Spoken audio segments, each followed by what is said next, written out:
Hi, and welcome to the Shane Plays review of the Terrifics #1. Look at that. Yeah. Um, this is probably the most anticipated title, at least from the initial discussions of the New Age of Heroes from DC. Like, you got your New Age of Heroes stuff up here, and then it ties into Dark Knight's Metal and all that. People picked up immediately, in the advertising over the past few months that this team bears a striking resemblance to a certain fantastic team from Marvel Comics. In fact, it was the comic book that kicked off the entire Marvel Age of Comics, Fantastic Four, of course.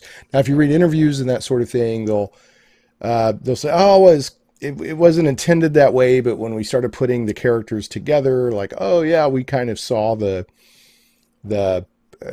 resemblance, if you will, the whatever they go, an homage or whatever." And yeah, maybe it started as an accident with this whole New Age of Heroes DC thing, and which is basically kind of like an imprint within the DC continuity. I mean, there's this whole new launch of books that are still in DC continuity, but it feels like its own imprint of books. So kind of interesting how they're doing it instead of spinning it off as its own universe. But there's no doubt that as these books keep coming out, there's just so much similarity and parallels to Marvel books. I to the point where I'm like, are they kind of on Marvel, or is it kind of friendly, or I don't even know. I mean, Sideways is obviously Spider-Man. There's a backup feature in here called Brimstone, which, is looking like Ghost Rider, kind of. You got this, which has many parallels to Fantastic Four. Some of the other books from the New Age of Heroes, definitely seem to have sort of a Damage. I mean, is the Hulk, just stuff like that. But anyway, we've talked about that before. What about the Terrifics #1? So, again, this one was very anticipated. This was the book that when I first heard about it, I was like, oh, this looks really cool. You get, Marvel's not doing the Fantastic Four, and DC's going to do their own version. You got Mr. Terrific, you got Metamorpho, you got Plastic Man, you got Phantom Woman. I was like, this will be great. And I think that's what caught a lot of people's attention. Well, this is the third series that has premiered. We had Damage, then we had, well, it's the fourth. We had Damage, then we had Silencer, then we had Sideways, and now we have the Terrifics. And there's more to come. So what did I think? Well, first of all, it's, the pedigree on this book. Let me, get to the credits page. And as with the other DC, New Age of Heroes, they're giving the artist top billing over the writer, which kind of flip-flops how it's been for basically since I can remember in comic books. DC's really making a major push to highlight artists, and they have their master class of artists and all that. But it's Ivan Reis, maybe Reese, is the main artist, and then Jeff Lemire is the writer. Now they get co-credit as storytellers, and that's how they're doing it in all of these books that I'm seeing from the New Age of Heroes from DC. And Jeff Lemire is getting a lot of love for his writing. He's doing Black Hammer. He's done some other stuff. He did the Teen Titans Earth 1 stuff for DC. I know there's some other stuff I'm not thinking of, but he did. It's escaping me, but I like Jeff Lemire. I'm not a crazy Jeff Lemire fan like a lot of people are, and maybe I'm saying it wrong. If people know how to pronounce it, maybe it's Lemire. I'm not sure, but I'm saying Lemire. I like him. He's a good storyteller, and he does some kind of does some deconstruction kind of stuff with like Black Hammer and all that. And then Ivan Reis, I don't know a lot about him, but the artwork in here is good. And then the inker is Joe Prado. The colorist is Marcello Maiello. I hope I'm saying that right. I'm not trying to be intentionally goofy with that. And then Tom Napolitano is the letterer. And then Rice and Maiello did the cover. So there you go. That's the people behind the books, or behind this book. Now, The gatefold cover, I'll show that real quick. That's a feature of these New Age of Heroes books. You get this three-way gatefold cover, and as you see there on the bottom, that bottom panel is the Strong family, Tom Strong and his wife and daughter, and etc. And that is going to come into play even in this issue. You've got the main team there, and then you have some supporting characters here. That's Simon Stagg, which is Metamorpho's father-in-law. That's Java. I'm not sure who the person there with the mask or weird face is or whatever. And then on the back side, there's more of this. It looks like all of these covers from all of these first issues are going to end up, you can put them together in one big, huge sort of montage. So there you go with that. So the story itself, it was pretty good. This is another series so far that you're getting a little bit more of a direct tie-in to Metal, to the Dark Knight's Metal. Damage, you have no clue how it ties in. And then Silencer, you have no clue how it ties in yet to Dark Knight's Metal. And Dark Knight's Metal hadn't even finished yet. Sideways, you find out that that character was in Gotham when Challenger's Mountain appeared and all the crazy Dark Universe stuff happened, Dark Multiverse, and that's how that character got his powers. And then, there's a couple of things in here that tie in directly. One, at the beginning, it's revealed that while Mr. Terrific was off dealing with DC Dark Knight's Metal and the Dark Multiverse and all that, that Simon Stagg, his father-in-law, who they don't have the best relationships, but he's Metamorpho loves Simon's daughter, and Simon's daughter loves him, and it's been a star-crossed love story throughout comics history and DC Comics. Anyway, Simon Stagg bought Mr. Terrific's tech. Now, if you're not familiar with Mr. Terrific, and that's that character there, he is sort of a reinvention of an older, like, Golden Age hero that, Mr. Terrific said fair play, and then on his costume, and then that got adapted into this Mr. Terrific, and he's kind of like a Tony Stark character. He's very smart. That's basically his superpower. He's very smart. His inventions, and he has these T-spheres that kind of swirl around him, and these little metal balls that can do all kinds of stuff. So, and he's he's just a smart guy, and he was pretty involved with Dark Knight's Metal and trying to figure out, the Dark Multiverse stuff. So he's going to be, if you will, the Mr. Fantastic. And again, there you go, Mr. Fantastic, Mr. Terrific, right? So he's going to be kind of the leader, smart character of this team. Now, Metamorpho, who is, if you're not familiar with Metamorpho, he's the guy here who is, where is he? There. And he can convert his body into multiple chemical compounds. Gaseous. I don't know if he can do liquid or not. I think he can. Physical.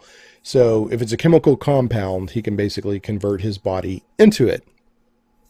And then you've got Plastic Man, who, Plastic Man is, well, he's Plastic Man, right? He's a very silly, fun character who has Mr. Fantastic stretching ability, but definitely not his intelligence or anything. But I've always loved Plastic Man. That's Eel O'Brien, and they do some cool stuff in this issue with him that I'll point out here in a bit. And then the final character rounding out the team is going to be Phantom Woman. Now, that is not Phantom Girl from the Legion of Superheroes. This is her ancestor, evidently. But they're both from the same planet, which is kind of unpronounceable, and they both have that phasing kind of ghost power.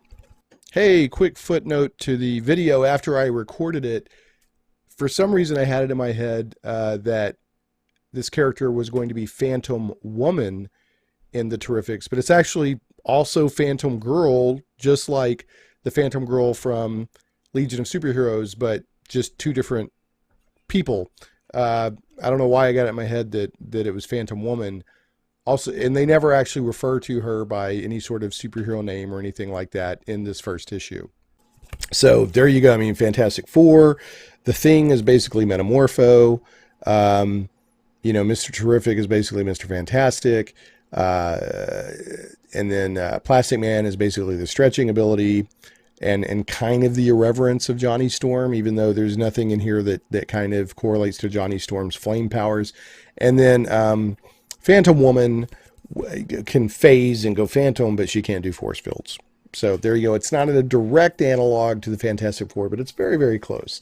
So the story itself starts with Mr. Terrific showing up at one of Simon Stagg's laboratories, basically, and finding, like, hey, I know that, Simon Stagg bought all my stuff, and, I'm not an idiot. I have sensors and things on my stuff, and I see that there's a portal to the Dark Multiverse being opened. So he shows up he's like, this is dangerous, crazy crap. And it turns out somehow they were using, they opened up the portal. And by the way, if it's not obvious by now, spoilers, okay? All of these New Age of DC Heroes, New Age of Heroes reviews I'm doing are just rife with spoilers. But there you go.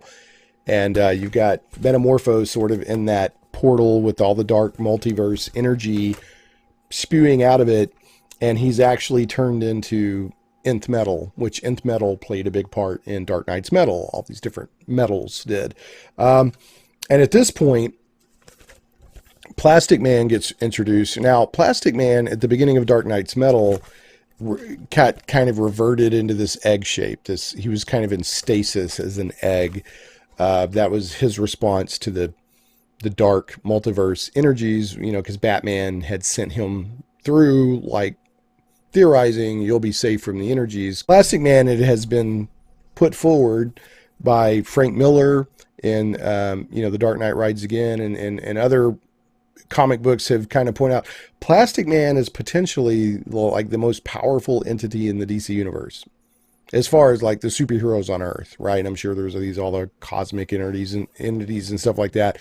But like Frank Miller was like, if he just knew how to use his powers, and he wasn't just some, goofball, I mean, he would be massively powerful. So hopefully, the storytellers, Jeff Lemire and Ivan Rice, will play with that aspect, because you've got Plastic Man, but you've got Mr. Terrific, who's very smart. Maybe he can guide him into doing some really cool stuff. Anyway, so he's been an egg, and when Mr. Terrific sees what's going on, he's like, oh, so he had brought Plastic Man in the egg form in case, he's like, this might be the only person that can do anything about it. And so long story short, all three of them get sucked into the Dark Multiverse. And that's, Metamorpho, Mr. Terrific, and Plastic Man. Now, at this point, I want to point out that we're going into the Dark Multiverse, which we're getting some payoff from the Dark Knight's Metal, because the Dark Multiverse was introduced, but it wasn't explored heavily. You just saw all these other Earths where things had gone horrible and those evil Batmen came from. And the Dark Multiverse is basically a twisted dark mirror of our multiverse, where instead of choices creating new parallel Earths and universes, if I understand right, regrets and this and that from different people created these alternate dark realities. And it's just a nasty, awful place. What we've seen of it so far. But we're finally going to get, like, this series, from what I understand, at least maybe the first arc or the first few arcs, is they're going to be adventuring through the Dark Multiverse. It feels a lot to me like when the Fantastic Four would have adventures in the negative zone, like Annihilus and all that cool stuff. So we'll see. That's kind of the vibe I'm getting, but we'll see. Anyway, it's going to be kind of cosmic, and they're not just going to be running around fighting supervillains on Earth, at least not, at the beginning. I also want to point out As soon as Plastic Man gets exposed to the Dark Multiverse energies, he wakes up, and he's been in stasis as an egg for months. And I don't know how well you can see that, but I love what they're doing with Plastic Man right off the bat. They're having the artist is having a lot of fun, Ivan Rice, with Plastic Man. He gets him waking up. He's like, "Oh, what's going on here?" And then, Plastic Man's like, or Mr. Terrific's like, "Use your power and shield us." So Plastic Man literally like, "Okay." So he grows big and he makes a huge mouth, and he throws Rex, Metamorpho, and Mr. Terrific in his mouth, and creates and shields them, because evidently his body can shield things from the Dark Multiverse energy. He's immune to it somehow. And then you have this great sequence where they're actually inside Plastic Man. And then Plastic Man inside himself forms a smaller Plastic Man to talk with them. So I hope we get a lot more stuff like that from this series, because I love what they're doing with Plastic Man. Again, you can have so much fun with this. And Plastic Man gets pretty upset when he's like, "Wait, what's been going on?" And, Mr. Terrific's like, "Well, you kind of went in stasis, and Batman and I kind of thought we'd just keep you until, we could expose you to the Dark Multiverse energies again and bring you back out of stasis." And Plastic Man's kind of like, "I feel used," and he was not happy about it.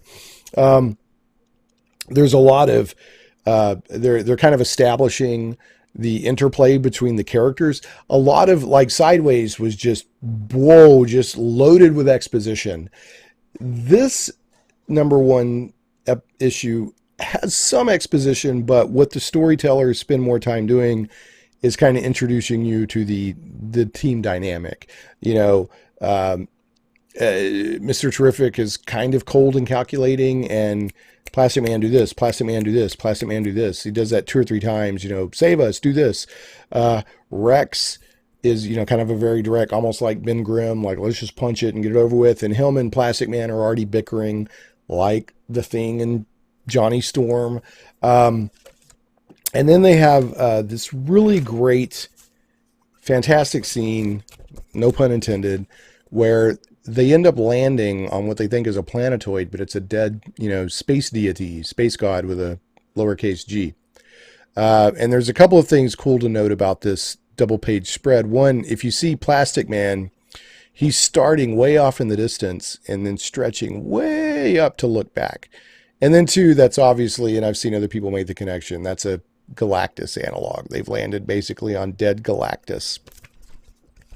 And on this planetoid, dead space god with a lowercase g, they end up meeting Phantom Woman. And she says that her name is, what's her name again?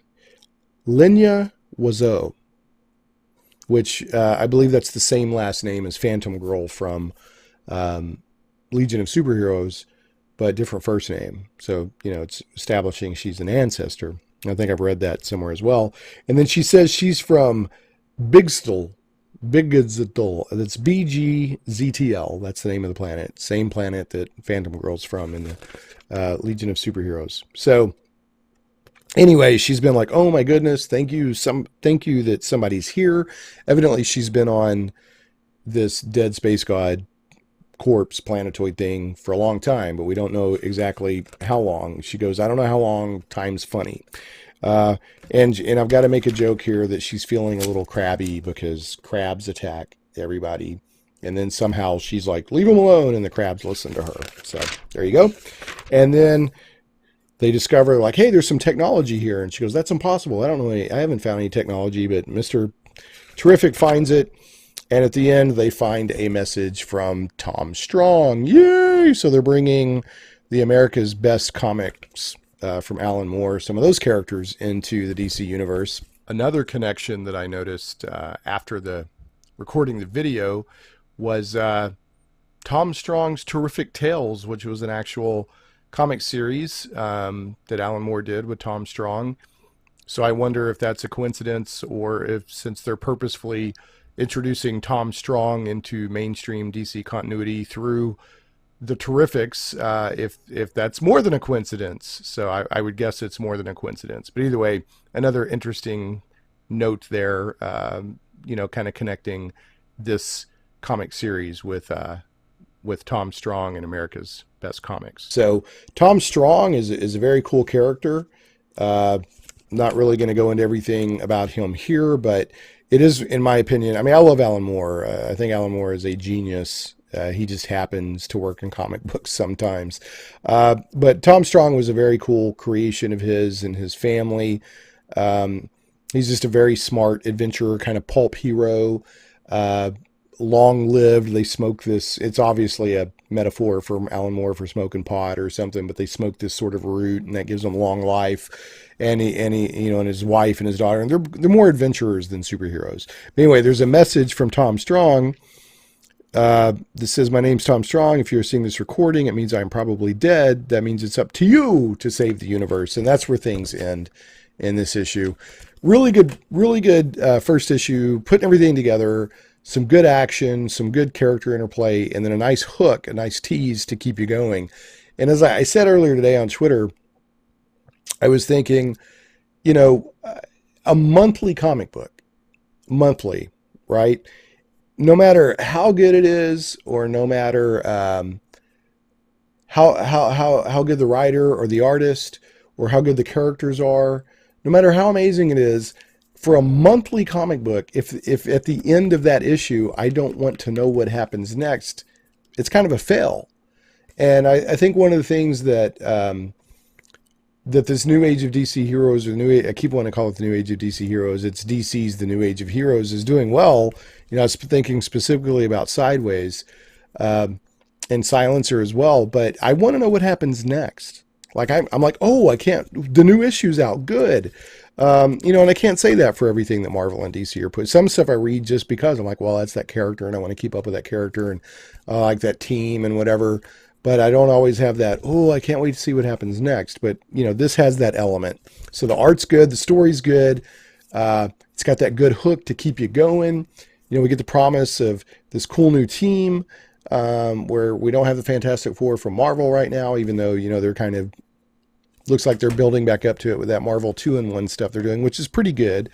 I like it. It's just a thing in Human Torch, but, it really does seem like they're leading up to bringing back the Fantastic Four, but we'll see.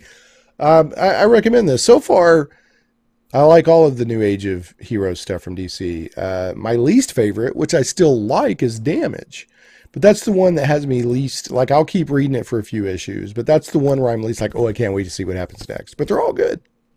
A couple things I'll point out in this issue. Art-wise, there were a couple of weird, I don't know if you can see that moth there. And it looks like it has, I don't know if that's supposed to be motion blur, or if there's like smoke or something coming off of that moth. Of course, then Java eats it. He's sort of a kind of a caveman character. He's been around for a long time. So I can't tell what's up with those. I can't tell if that's motion blur. Maybe it should have been, color differently, but it looks like smoke or dust or something coming off of that moth. So that was kind of weird. And then there was another thing that happened where Mr. Terrific says, oh, I need to get Plastic Man. And he tells his T-Spheres to go get Plastic Man. And I don't know how well you can see that panel. I'll try to get it up there. But I could not, that panel in the middle up at the top, it took me, I don't know, several looks. I was like, what is going on there? What is a T-Sphere like putting like little tentacles out or something? And then I realized, I was like, what is all this about? And I realized that those were the T-Spheres going to the main sphere that Mr. Terrific had showed up in at the beginning. He showed up in this big sphere, and there's this sort of, I don't know, balcony or something there. And that was, so what you're seeing there is in the T-Spheres are going outside on the balcony, and they're going to that big sphere and getting Plastic Man. So this is weird. It's like, masterclass artist. And I'm not saying Ivan Rice isn't, but it just, it's even somebody, that's considered that good can still do confusing storytelling with their art. But like I said, the art overall is very good. I'm not dissing that, but that was just weird. I was like, wow, I can't figure out what's going on here. And then it finally dawned on me. But yeah, overall the art's very good. The coloring's good. The story's good. Lots of action. Very dynamic. Love the stuff going on with Plastic Man. And then of course you get that great ending with, Tom Strong. So, I give this a very enthusiastic recommendation. If you like mainstream, fun, 4-color adventure comics, check this out. I think you'll like it, and I like that. I mean, I like deeper comics, and I like, fun, silly comics, and everything in between. But yeah, for a good adventure team book, I think that this is going to prove to be a good series. And as I mentioned before, the backup feature is a teaser for Brimstone, which, very much looks like it could end up being, the New Age of Heroes kind of Ghost Rider, but we'll see. We shall see. So anyway, that's the Terrifics #1, New Age of Heroes, Jeff Lemire and Ivan Rice and others. Again, this was the book that I think caught a lot of people's attention with this New Age of Heroes. And I think this could very much have some legs. So we'll see what happens. But anyway, welcome your comments and your feedback on this video. Let me know what you think. Have you read it? Did you like it? Did you not? Thanks for watching. We will catch you next time on Shane Plays. Let's get this show rolling. Plastic Man here. Every time I do that, I get gravel in my teeth. Being a superhero is a lot like being a tire. It's dirty, high-pressure work. But fortunately, I got a steel-belted chest. No, wheelie. Well, I tell you, let's get into our first cartoon, because if you're like me, you never tire.